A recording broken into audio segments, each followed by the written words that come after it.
Good morning and welcome back to Other Worlds Wednesday here on Gaming with ADHD, where today we are going to be taking a look at the Terrain Crate Dungeon Adventure Volume 2 Secrets of the Wizard's Tower. Now, last week we looked at Into the Necromancer's Lair. That's the first volume in this series. And so today we're going to take a look at the contents. I'll get you some nice close-ups of all of the terrain that comes in this set.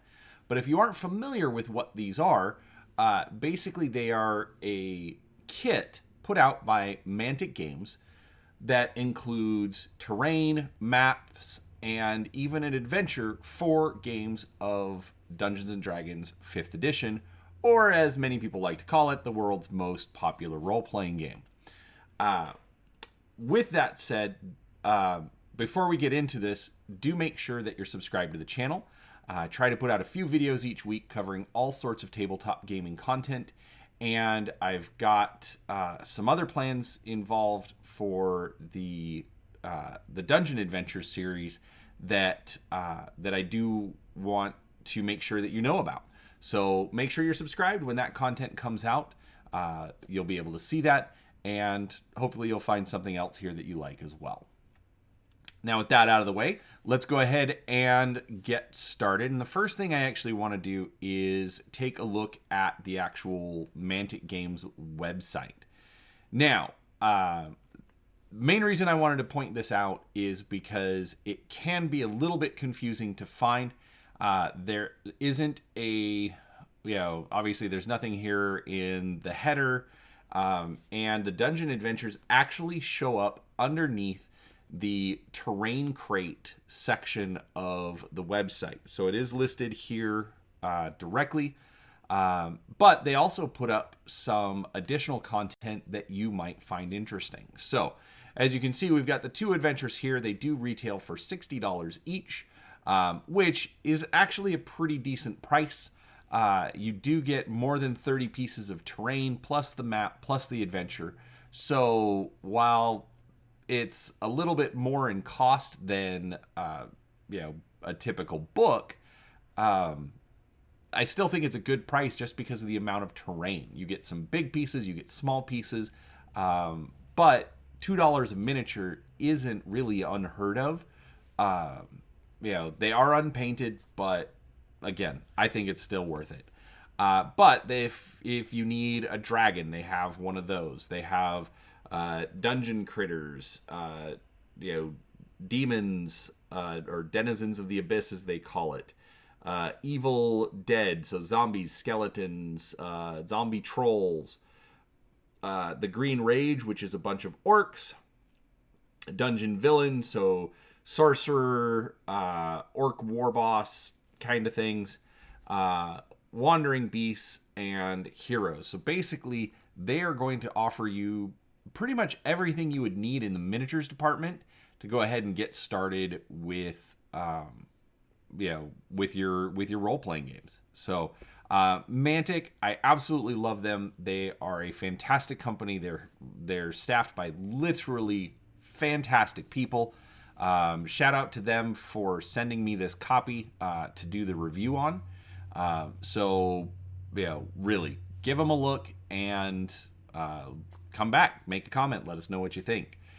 All right, now with all of that out of the way, let's actually get into the box. So this is it. It's you may think it's a little small. It's about 2 inches thick.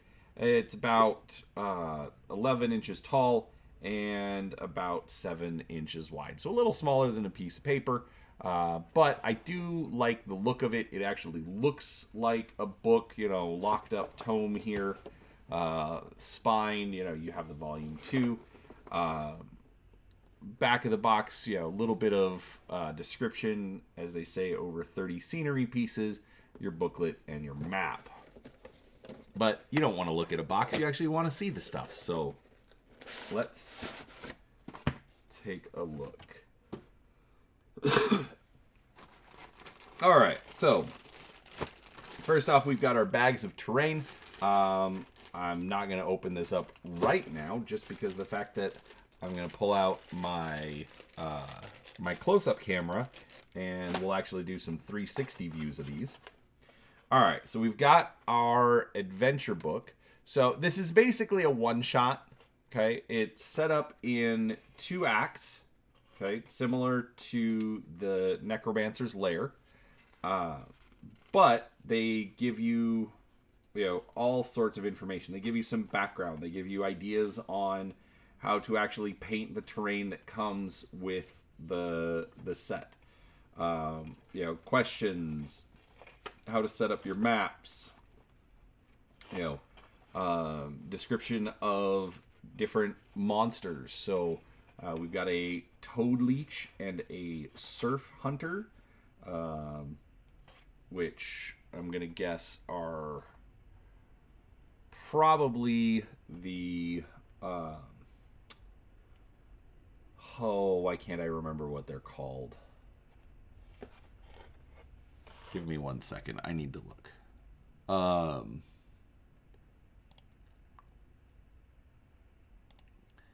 It is... Oh, Trident Realms. Yes. So, yes. Probably a member of the Trident Realms, because I believe this is actually set in the world of Mantica.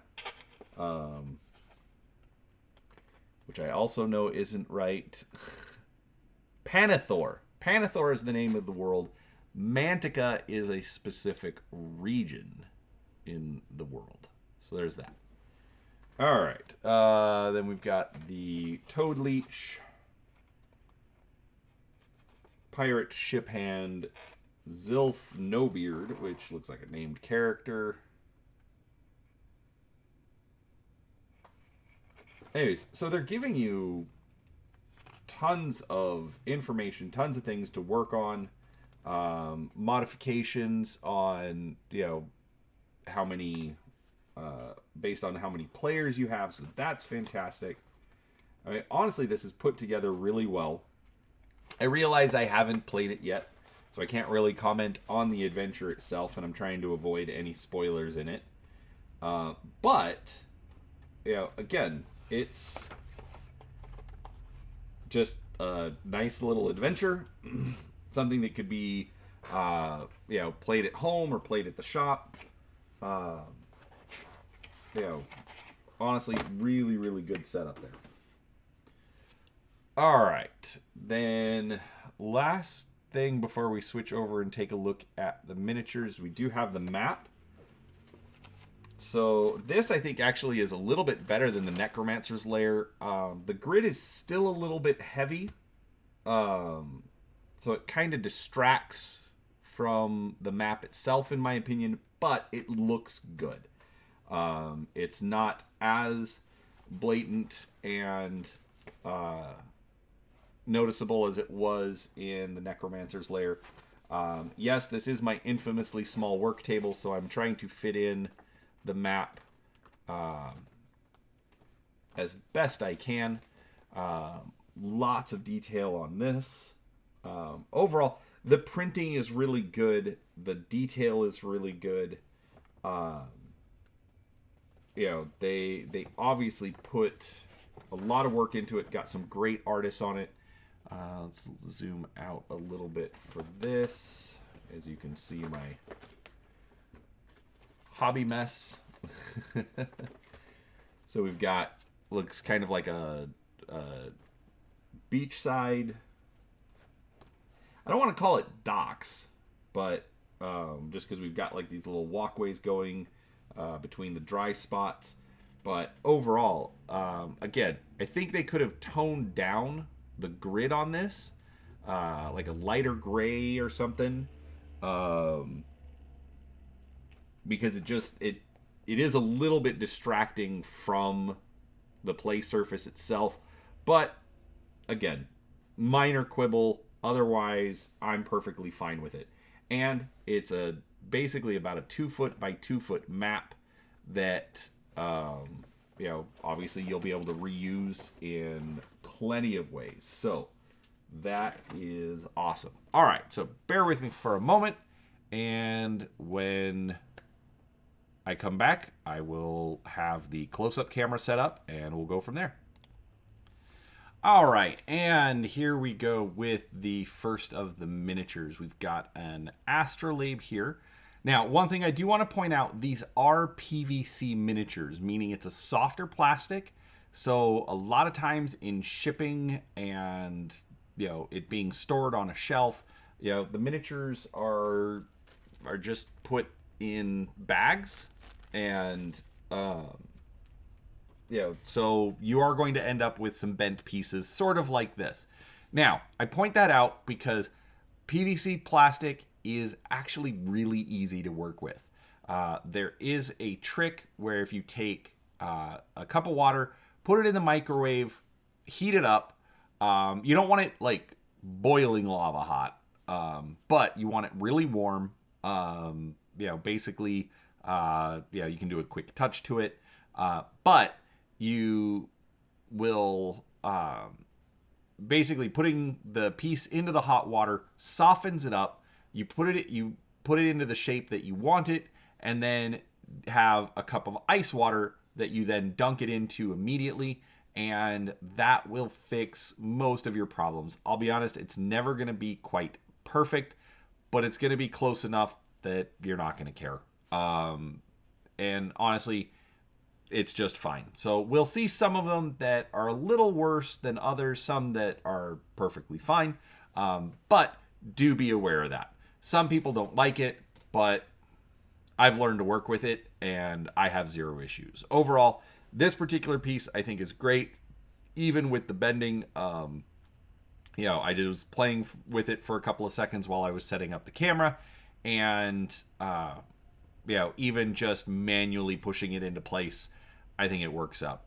It looks like it'll need a little bit of cleanup, which I'm really bad about doing, but overall I think it looks great. So we've got that. All right, we've got a big old bookcase. So I love the attention to detail on here. You get the wood grain in the bookcase itself, the detail of all of the pieces in the bookcase. It looks great. It looks like it's going to be in a wizard's laboratory or study. You could reuse this for a modern setting like Dresden Files, something like that. But overall, nice looking piece. Let's let this finish turning around so you can get another look at everything that's in there. We've got a crystal ball, some books, a chest, a couple of skulls, it looks like. Overall, really, really good. Of course, the wizard needs his chair. Probably wobbles a little bit with that leg sticking up, but again, looks great. Obviously, this one's going to be really reusable across different game types. Good detail there.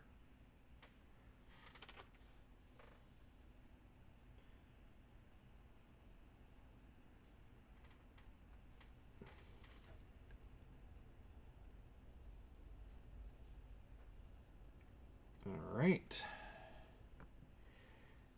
Then we've got a piece that I've now lost. I know. Professional production as always. All right. Got a little bit of a, I'm calling it the stand mirror. It doesn't seem quite big enough to be a full-length mirror, and it seems a little set close to the ground, but it's a mirror, so it looks fine. Actually, probably putting a miniature up next to it, it's probably going to look just the right size. I think I'm quibbling a little too much. All right. So, but again, good detailing, front and back. Really like it. All right. Now, I almost put this in upside down, but it looks like we've got like a little, I'm going to call it the bird bath, but it's probably like a scrying pool or something like that. Again, another wizard implement. I will take it off, point out that they do put the watermarks in there. So that's actually really good. But also, like I said, I was going to put it in upside down. If you need like a little plinth or a stand, there you go. Works great upside down as well. So that's good. All right. Going to put a few little pieces up all at the same time.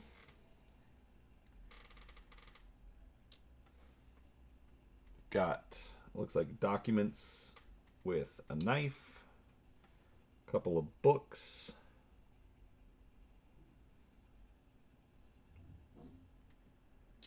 some potions, and some candles. So again, some small pieces. I get that. I realized when I said about $2 a model, you're not going to pay $2 for these, but they do put in bigger things that, obviously would cost a little bit more. So I think it balances out. All right, so that's good. All right, now these are probably I'm going to call these the worst offenders for the PVC plastic because they're also not standing up very well. At least not until I fix them. Whoop. All right, I'm just going to leave that one there, and we'll just put this one up. You get two of them. Candle stands. Overall, I like the design. I think it looks good. But because of how thin they are, these suckers did not come out straight in the packaging. So there's that. But overall, decent look. And then we've got, of course, would it be a wizard without an owl on a perch? So there you go. Again, good detailing. I think he's going to paint up really well.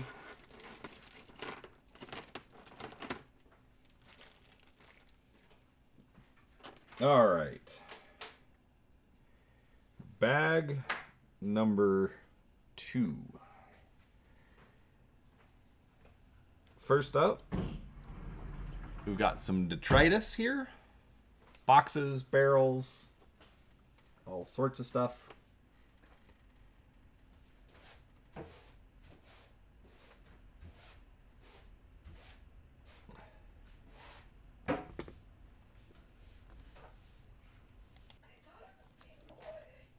All right, we've got a pile of crates.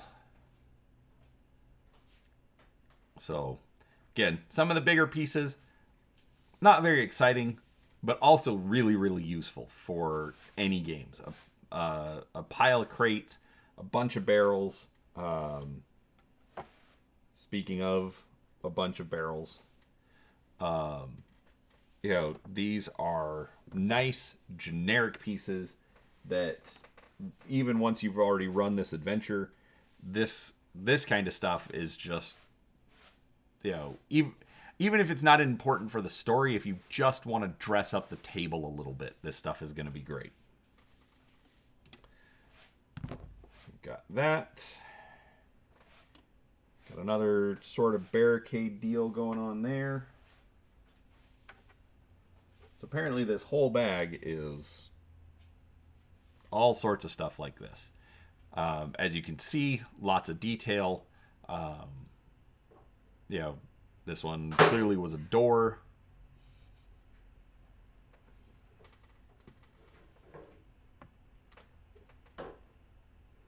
Pile of logs.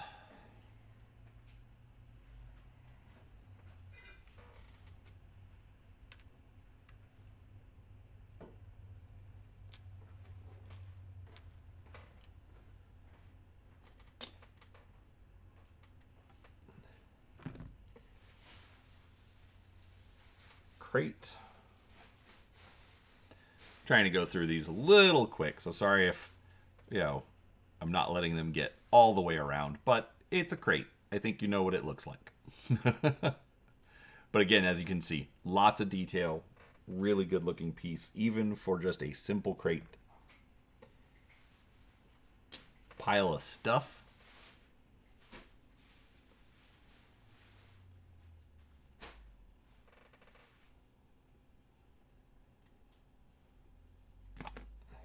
Bigger pile of stuff.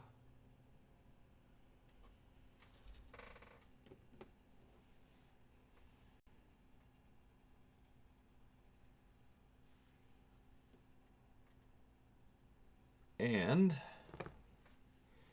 some little stuff. So we've got a group of rats. Gosh, these are tiny. A single rat.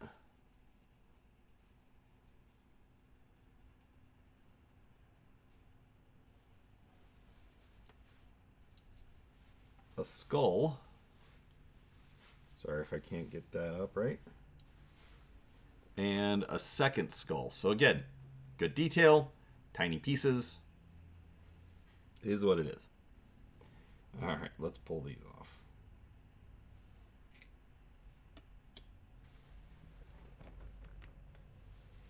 All right, bag number 3.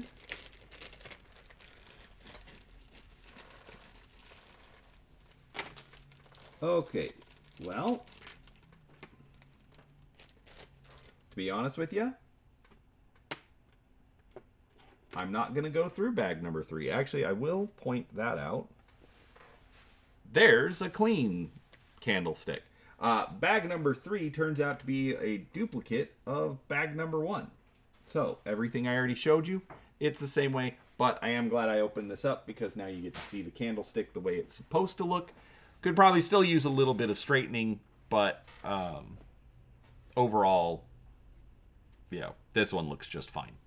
So, that is the Wizard's Tower from Mantic Games. Honestly, I really like this. I was a little disappointed to see that you get 2 bags of the same pieces as opposed to a third bag of different pieces.